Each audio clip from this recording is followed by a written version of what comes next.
I don't know what I'm going to talk about, but I've got this little buzzy sentence in my head that needs to come out.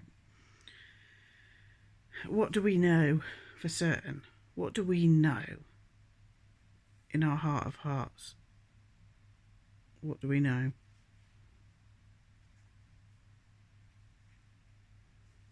We know there's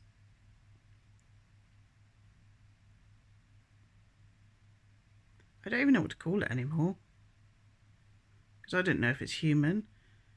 I don't know if it's a group.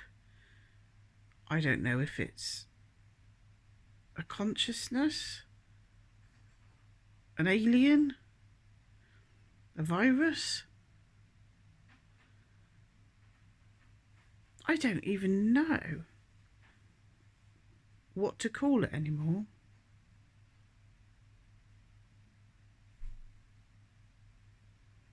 I'd love to know, wouldn't you? That's the one thing we don't know, actually. A lot of people say they do know. Oh, it's the reptilians. Oh, it's the Illuminati. What's that even mean? We've got reptilian part in our brain. What does that even mean? No, I don't think anybody knows. Probably even the top ones that we do know about don't even know what's above them. I bet they don't. God, I would love to know, wouldn't you? That's the one thing we don't really know. We've got this abstract, vague idea of what it is at the top. Some people think it's aliens. Some people think it's the devil.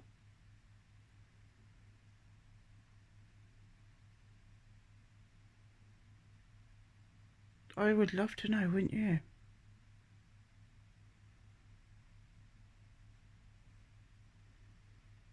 So maybe it's not about what we do know. Maybe it's about what we don't know.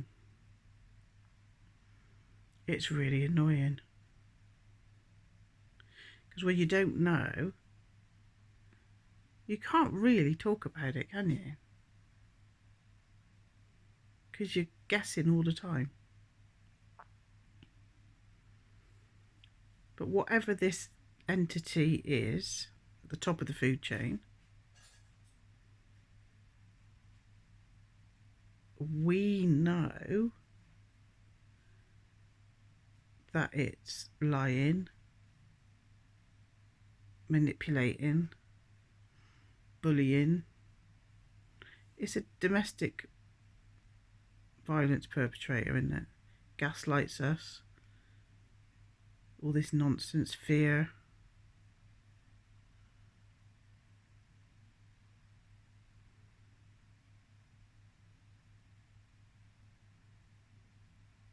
In films and books, it always has a form, doesn't it?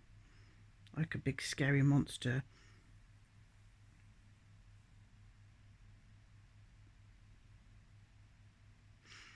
You know, part of me wonders if it's everybody's shadow, like Young talking about, the unconscious and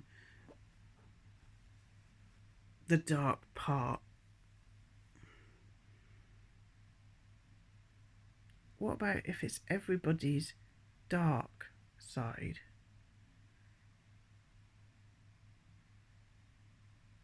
Like a tulpa.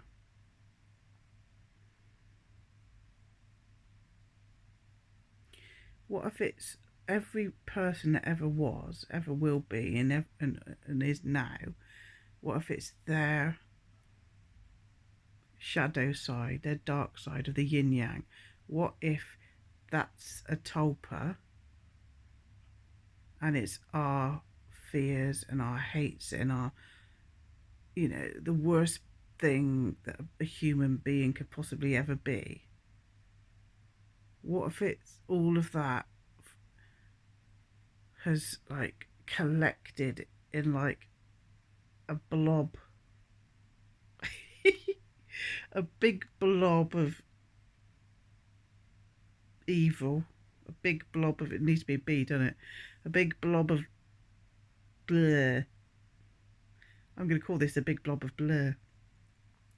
What if everybody's collective unconscious bad side has manifested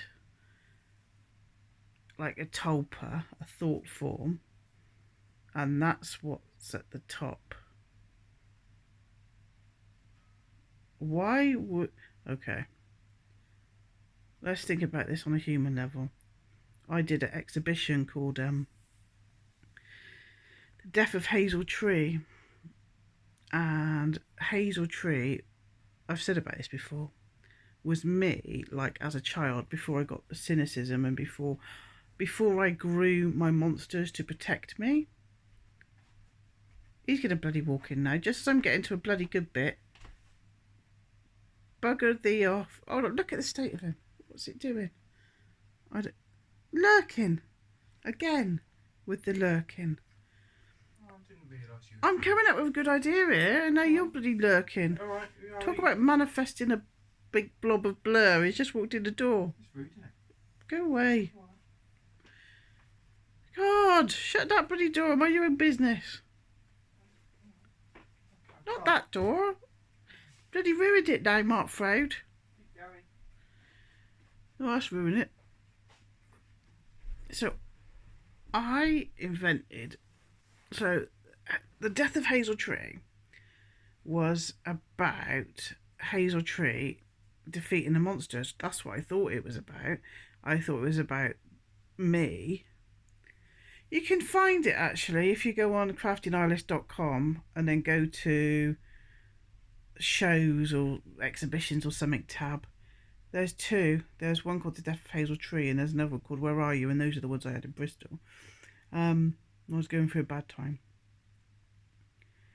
So that exhibition, The Death of Hazel Tree, was about me going back to when I was a little kid.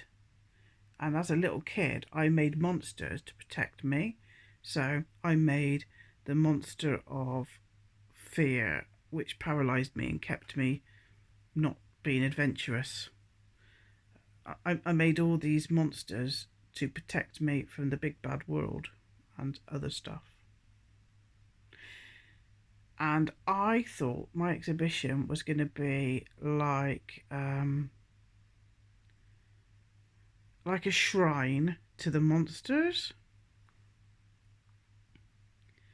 But it was such a weird cathartic, kind of not cathartic thing. I thought it was going to be cathartic, and I thought this is a shrine to the monsters because I'm grown up now and I don't need them. Well, that turned out to be a load of bullshit. I realised that these monsters that I'd grown from grief, trauma, sadness, anger, fear, that I'd grown as a child were my friends. And okay, they paralysed me, they stopped me doing things I wanted to do. You know, they made me scared, they made me an angry person, they made me mental. But it was to protect me. I grew them as a little army to protect me from me. Because the anger and the fear doesn't, you know, okay, outside external things were the catalyst to the anger and the fear that was in me. But the anger and the fear was still of me. So I grew these monsters to stop me having to experience the fear and the this, that, and of people, because my monsters would say, well, they don't like you, so don't even bother having friends. Don't be so ridiculous. You know, don't be stupid.